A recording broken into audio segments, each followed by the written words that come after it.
देखा कि बजाज ऑटो के साथ साथ हीरो मोटो के शेयर ने भी नया रिकॉर्ड बनाया। इनफैक्ट निफ्टी के टॉप गेनर में ये शेयर शुमार रहा।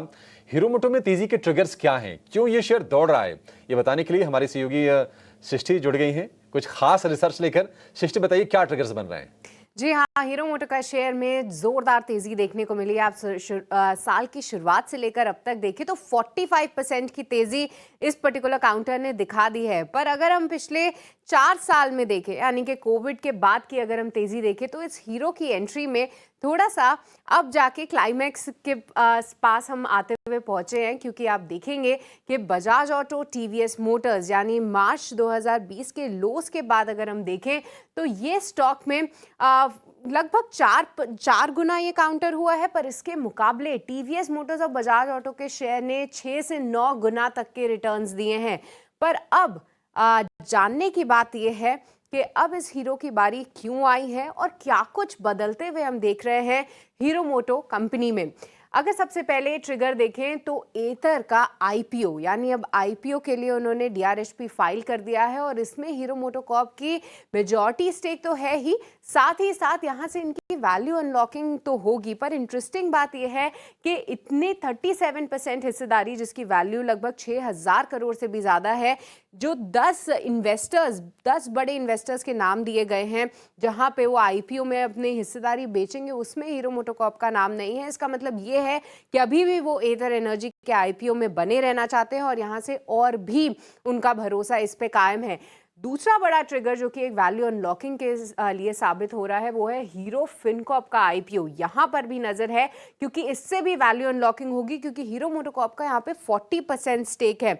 आप देख ही रहे हैं कि फाइनेंशियल स्पेस में किस तरीके का हम दमखम देख रहे हैं। इस पूरे आईपीओ को लेकर तैयारियां जो है वो जारी हैं और इसको लेकर भी हीरो मोटोकॉर्प में एक वैल्यू अनलॉकिंग के चलते एक बड़ा ट्रिगर बनते हुए दिख रहा है।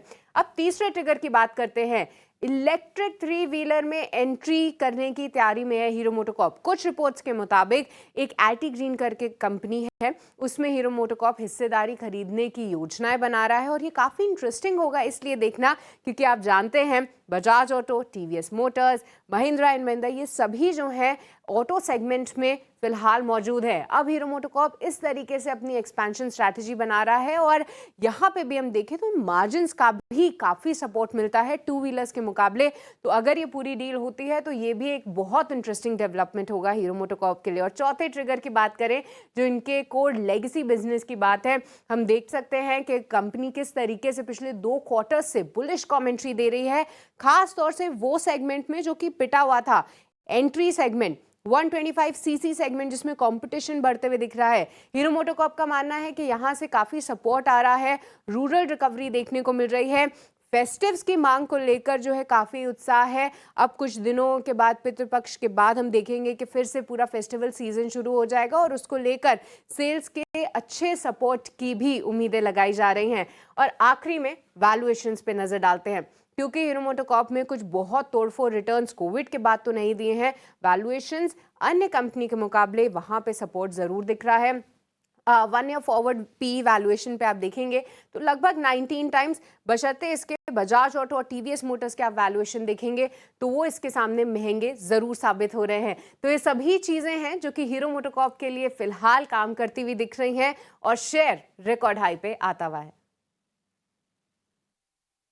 ठीक है सृष्टि, बहुत शुक्रिया। तो शेयर रिकॉर्ड हाई पर बजाज ऑटो भी, बजाज ऑटो के साथ साथ हीरो मोटो, टीवीएस मोटर भी थोड़ा सा ही पीछे है रिकॉर्ड हाई से।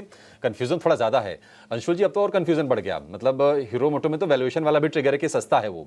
इसके चार्ट्स क्या कह रहे हैं और तीनों में से सबसे बेहतर क्या है? एक छोटा सा आंसर चाहेंगे आपसे। देखिए अभिषेक जी, तीनों में सबसे बेहतर है हीरो मोटोकॉर्प। कल के सेशन में ब्रेकआउट आया है 62 दिन के कप एंड हैंडल पैटर्न से। स्टैंडर्ड डिस्क्लेमर दे दूं, कल हमने अपने क्लाइंट्स को लॉन्ग रिकमेंड कराया है। यहाँ से हमें टारगेट 6250 का पहला लग रहा है, उसके ऊपर 6500 जा सकता है। बाकी स्टॉक्स ब्रेकआउट लेके एक्सटेंड हो चुके हैं। हीरो मोटोकॉर्प जस्ट ब्रेकआउट दे रहा है, तो फ्रेश ट्रेड लेना है ऑटो सेक्टर में तो हीरो मोटोकॉर्प में लेना चाहिए। बजाज ग्रुप को अगर देखें तो 2 रिपोर्ट्स आई हैं। एक तो बजाज ऑटो पर सीएलएसए की रिपोर्ट है और दूसरा बजाज फाइनेंस को लेकर रिपोर्ट है। और एक में टारगेट काफ़ी ज़्यादा है, एक में टारगेट बहुत कम है। दोनों अलग अलग सेक्टर की भी हैं वैसे। लेकिन बजाज ऑटो पर जरा एक बार अंशुल जी आप व्यू दीजिए। लगातार चला ये शेयर और आउट परफॉर्म भी किया है कहीं ना कहीं बाजार को। बजाज ऑटो ने 12,000 रुपए के आसपास का भाव हो गया रिकॉर्ड ऊंचाई पर। कल इन्होंने 2 बाइक्स लॉन्च की। अब ये सीएलएसए जो कह रहा है कि नहीं लक्ष्य 7,000 रुपए का अंडर परफॉर्म की रेटिंग कायम है, और उनके कंसर्न्स ये है कि एक्सपोर्ट मार्केट में थोड़ा प्रेशर रह सकता है। 250 सीसी प्लस में जो है कंपटीशन को लेकर सतर्क रहना होगा। आपको लगता है कि 7,000 थोड़ा ज्यादा नहीं हो गया? ट्रेड करने वाले करें क्या आज? देखिए अभिषेक जी, चार्टिकली अगर देखें तो न्यूज बेस से बिल्कुल मैच नहीं करता है। 10,100 पे जब कपनैंडल पैटर्न का ब्रेकआउट आया था, वहां से 11,500 और 12,500 दो टारगेट हमने ईटीन और सुदेश पे डिस्कस किए थे। पहला टारगेट कंप्लीट होने के बाद कंसोलिडेशन किया और वापस से ब्रेकआउट आ रहा है, तो ये दूसरे टारगेट 12,500 की तरफ जा रहा है। तो 12,500 पे थोड़ा सा स्टॉक एक्सटेंडेड हो जाएगा, वहां पे शॉर्ट टर्म प्लेयर्स को प्रॉफिट बुकिंग करना चाहिए। लेकिन ओवरऑल अगर चार्ट देखें डेली, वीकली या मंथली, तो स्ट्रक्चर पॉजिटिव है, ट्रेंड इंटैक्ट है, किसी भी तरह का डेंट भी नहीं है, एक छोटा सा नीजक रिएक्शन भी नहीं है। तो मैं कंप्लीटली स्टॉक पे बुलिश हूँ। 12,500 पे एक्सटेंडेड रहेगा तो short term players profit booking कर सकते हैं, बट वापस से बेस बना के ये स्टॉक ऊपर की तरफ ही चलेगा। तो ऐसी कोई दिक्कत दिख नहीं रही है, आराम से होल्ड कर सकते हैं long term players. Short term players 12,500 पे एक बार प्रॉफिट बुकिंग करें। ठीक है, 12,500 पर जाकर ही प्रॉफिट टेकिंग करें, मतलब यहां से भी गुंजाइश अभी 550-600 रुपए चलने की बजाज ऑटो की।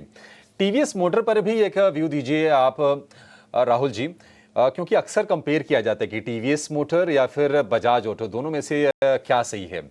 आपको क्या बेहतर लग रहा है? क्योंकि रिकॉर्ड हाई के आसपास तो टीवीएस मोटर भी है, 2,250 रुपए के आसपास के प्राइसेस हैं इसके। तो स्पेसिफिकली इन दोनों स्टॉक्स की बात करें तो बजाज ऑटो आप नोटिस करेंगे कि थोड़ा सा कंसोलिडेशन के बाद ऊपर उठ रहा है, फिर 2 दिन कंसोलिडेशन हुआ और कल एकदम ब्रेकआउट हुआ। टीवीएस मोटर इक्वली गुड लग रहा है चार्ट्स पे। एक्चुअली टीवीएस मोटर पे अगर एक बाय लेवल में देने जाऊं तो 2778 के आसपास, अराउंड 2780 के आसपास बाय कर सकते हैं with a stop loss of 2720। और पिछला हाई तो बहुत ही छोटा टारगेट है, but almost close to 3,000 one can expect in the next 3 to 4 weeks. एक अच्छा सा बेस बना के ब्रेकआउट हुआ है 3 दिन पहले 12 सितंबर को। बुलिश लग रहा है चार्ट्स पे टीवीएस मोटर। विंडफॉल को स्क्रैप किया है, इसका बेनिफिशियरी भी हो सकता है रिलायंस इंडस्ट्रीज भी, है ना, और इसका बेनिफिट ओएनजीसी के पास भी आ सकता है।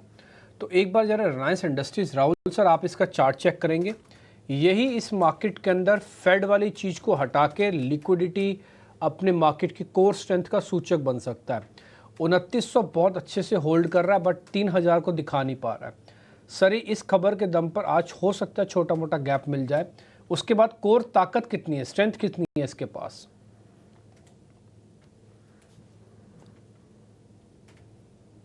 रिलायंस एक सपोर्ट लेवल अराउंड 2900 के आसपास, वहां से एकदम बहुत ही स्ट्रॉन्ग कैंडल अच्छे वॉल्यूम्स के साथ बना के ब्रेकआउट हुआ है अपसाइड की तरफ।